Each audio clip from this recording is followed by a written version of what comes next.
الحمدللہ والصلاة والسلام علی رسول اللہ وعلی آلہ وصحبہ ومن تبعہم بإحسان الی یوم الدین، اما بعد۔ IOU یونیورسٹی کے انتظامیہ نے اپنے اردو بولنے والے بھائیوں کے لیے ایک مختصر کورس ترتیب دیا ہے جو احکام طہارت پر مشتمل ہے۔ طہارت میں عموماً جو مسائل شامل ہے وہ استنجا کے آداب، قضاء حاجت کے آداب، باتھ روم جانے کے آداب اس میں شامل ہے۔ اسی طرح اس میں وضو کی کیفیت، طریقہ کار اور وضو توڑنے والی چیزیں، کن کن چیزوں سے وضو ٹوٹ جاتا ہے، یہ بھی اس میں شامل ہے۔ اسی طرح موضوع پر مسح کرنے کے احکامات اور مسائل اس میں شامل ہے۔ تیمم، جنابت کی غسل کے احکامات اور مسائل، اور بالخصوص حیض اور نفاس کے جو مسائل ہیں یہ سب اس طہارت میں شامل ہے۔ یہ ایسے احکام اور ایسے مسائل ہے جو ہر مسلمان پر ان کا سیکھنا فرض ہے، بڑا ہو چھوٹا ہو، مرد ہو یا عورت ہو۔ ان احکامات کی بنیاد پر نماز کی صحت مشروط ہے۔ اگر یہ چیزیں صحیح نہ ہو تو آگے جو ہم نماز پڑھتے ہیں، طواف کرتے ہیں، قرآن کی تلاوت کرتے ہیں، ذکر کرتے ہیں، اگر یہ چیزیں صحیح نہ ہو تو وہ چیزیں قابل قبول نہیں ہے، اللہ قبول نہیں کرے گا۔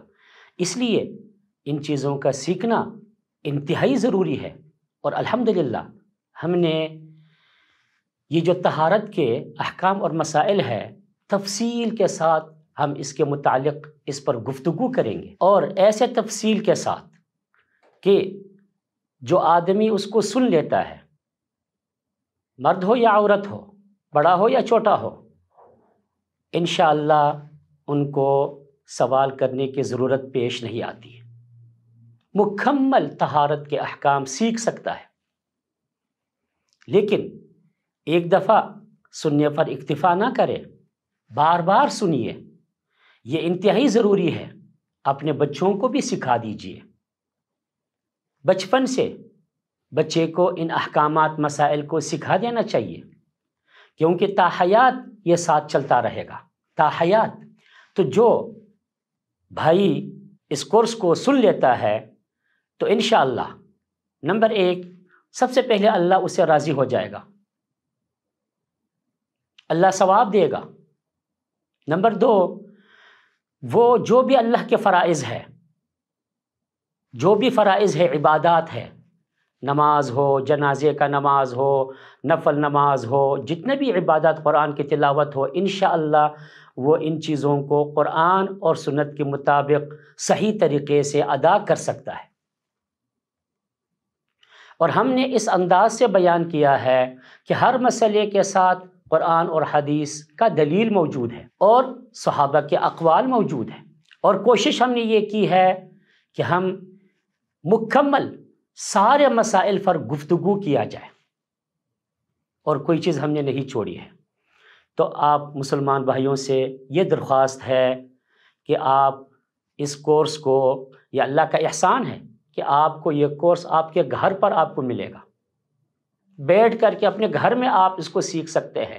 تو ہر مسلمان سے درخواست ہے کہ وہ ایک بار نہیں، بار بار سنیے اور اس کو سیکھ لے، اور جو بھی اشکال ہو اس کا سوال بھی کر سکتا ہے، اور کوشش یہ کرے کہ جو اللہ کی عبادت ہے وہ سنت کے مطابق ادا ہو جائے، تاکہ اللہ بھی راضی ہو جائے، ثواب بھی دے، اللہ اس کو قبول بھی کرے۔ اللہ رب العالمین سے دعا ہے کہ اللہ رب العالمین ہمیں سمجھنے اور عمل کرنے کے توفیق دے۔ وآخر دعوانا ان الحمدللہ رب العالمین۔